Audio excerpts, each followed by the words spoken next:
President join అయ్యారు, చిట్టిబాబు గారు కూడా జాయిన్ అయ్యారు. చిట్టిబాబు గారు ఒక్కసారి మీరు ఫ్రేమ్ కొంచెం బ్యాక్ వెళ్ళి ఫ్రేమ్ సెట్ చేసుకోండి, చాలా ముందుకు వచ్చేస్తున్నారు. రైట్, రామకృష్ణ గారు నమస్తే అండి. నమస్కారం. నమస్కారం రామకృష్ణ గారు, తెలుగు సినీ పరిశ్రమలో అసలు వివాదానికి శుభం కార్డు ఎప్పుడు? అయితే దీనికంటే ముందు కూడా నిర్మాతలు కార్మికుల మధ్య ఏమైనా అగాధం పెరుగుతోందా అన్న అభిప్రాయం వినిపిస్తోంది, ఏమంటారు? కరెక్ట్ అమ్మా. అంటే కారణాలు చాలా ఉన్నాయి.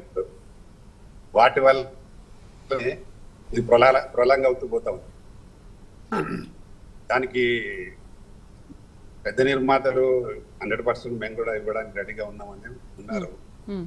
30% రెడీ చేసుకోవడానికి రెడీగా ఉన్నారు. ఇందులో కొందరు ఏంటంటే ప్రొడ్యూసర్స్ అన్నప్పుడు అందరూ కలిసి ఒక మాటగా ఉన్నప్పుడే డిసైడ్ అవుతుంది. దాంట్లో కొందరేమో ఇద్దామని, కొందరేమో ఇయ్యొద్దని అట్లా ప్రొలాంగ్ అవుతుంది. ఇప్పుడు ఈరోజు కొందరు చేస్తున్నారు షూటింగ్స్ 30%. దాన్ని ఇందులో ఫెడరేషన్ వాళ్ళు కూడా కొంత అటు ఇటు ఆడుతూ ఉన్నారు. వాళ్ళు ఇప్పుడు ఎలక్షన్స్ ఉన్నాయి, ఎలక్షన్స్ జరపాలి, యూనియన్ ఎలక్షన్ జరపొద్దు అనే ఒక భావన. తెలుగు ఫిలిం ఛాంబర్ టైం అయిపోయింది, అది కూడా ఎలక్షన్ జరపాలి, దానికి కూడా ప్రొలాంగ్ చేయాలని ఒకటి. అది ఇటు ప్రొడ్యూసర్ కౌన్సిల్ టైం అయిపోయింది. నేను ప్రొడ్యూసర్ కౌన్సిల్ ఈసీ మెంబర్ ఇప్పుడు, అది అయిపోయింది. ప్లస్ ఛాంబర్ ఎలక్షన్ మొన్నటికి అయిపోయింది, మొన్నటి 31st అయిపోయింది, అది కూడా జరపాలి. ఇవన్నీ కారణాలు పెట్టి దాన్ని ఏదో ప్రొలాంగ్ చేస్తా ఉన్నారు. వాళ్ళకి కొంత, వీళ్ళు కొంత, అందరు కలిసి. లేదంటే ఇది ఎప్పుడు అయిపోవాలి అంటే 100% చాలా మంది నిర్మాతలు, పెద్ద నిర్మాతలు అయితే ఎలక్షన్స్ ఉండడం వల్ల వీళ్ళకి ఏమన్నా అడ్డు వస్తుందని అభిప్రాయం ఏమైనా ఉందా? ఇప్పుడు ఒకవేళ ఎలక్షన్స్ పెట్టారనుకోండి, కార్మికులు కూడా వాళ్ళకి సపోర్ట్ చేస్తారు కదా. దానికి కారణాలు చాలా ఉన్నాయి. ఇప్పుడు ఫిలిం ఛాంబర్ ఎలక్షన్స్ కారణాలు ఏంటంటే ఒకరిద్దరు చిత్రపూరి కాలనీ ఒకటి కొత్త దాన్ని నిర్మిస్తున్నారు. దానికి వీళ్ళేదో సపోర్ట్ అయ్యేది. మెయిన్ దేనికి ఏంటంటే చదలవాడ శ్రీనివాసరావు డబ్బులు ఇచ్చాడు, ఆ డబ్బుల కోసం మనం దాన్ని కట్టాలి, ఇవ్వాలి అని దానికి దానికి దీనికి సంబంధం ఏంది? అసలు ఎలక్షన్ జరపండి, దానికి సంబంధం అని కొందరు ఇట్లా రకరకాల వాదనలతోటి ప్రొలాంగ్ అవుతా ఉంది ఊరికనే. ఇది డిసిషన్ తీసుకోవాలనుకుంటే ఈజీ డిసిషన్ తీసుకోవచ్చు మేడం. కాకపోతే ఏంటంటే మరి ఇప్పుడు ఈ రోజైతే ఒక 5-6 సినిమాలు షూటింగ్ జరుగుతాయని 30% ఇచ్చి ఇంట్రెస్ట్ ఇచ్చి వాళ్ళు 30% ఇంట్రెస్ట్ గా ఉన్నారు, ఇచ్చి చేస్తున్నారు ఈ రోజు.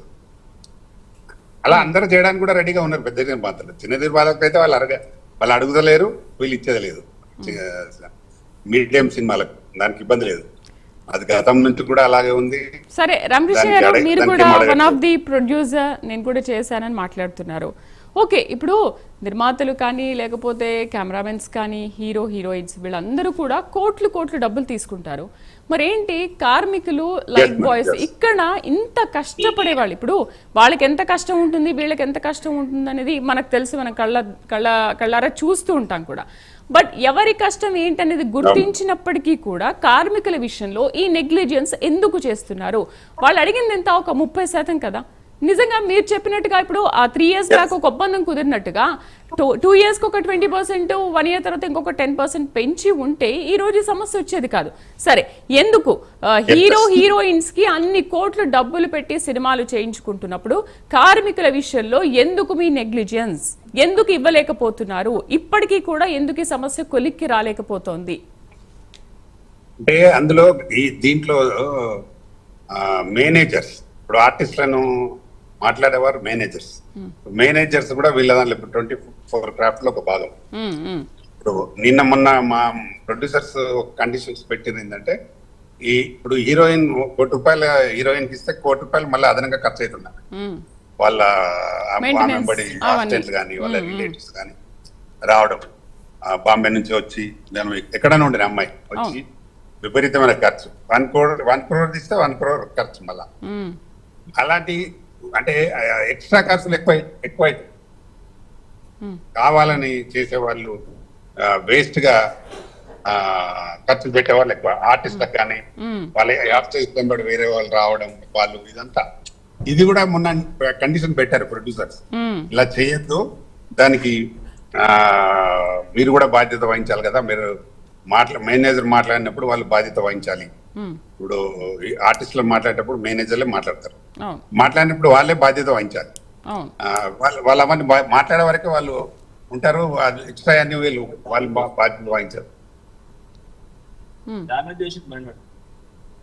కాబట్టి అది అయిపోతుంది మేడం, డెఫినెట్ గా రేపు ఎల్లుండో అయిపోతుంది ఖచ్చితంగా. మ్హూ. చాలా ధీమాగా చెప్తున్నారు. అక్కడ వాళ్ళు అవుతుందా లేదా అన్న సందిగ్ధంలో ఉన్నారు. ఒకవేళ అవ్వకపోతే ఇవాళ నుంచే షూటింగ్స్ బంద్ అని చెప్పారు. మరి రేపటి నుంచి ఉంటాయా లేదా తెలియదు. అంటే ఇప్పుడు కొలిక్కి వస్తేనే కార్మికులు కూడా రెడీగా ఉన్నారు కదా షూటింగ్ చేయడానికి. అవునవును, కొలిక్కి వస్తుంది ఆపరు దాన్ని. ఆపరు ఎవరు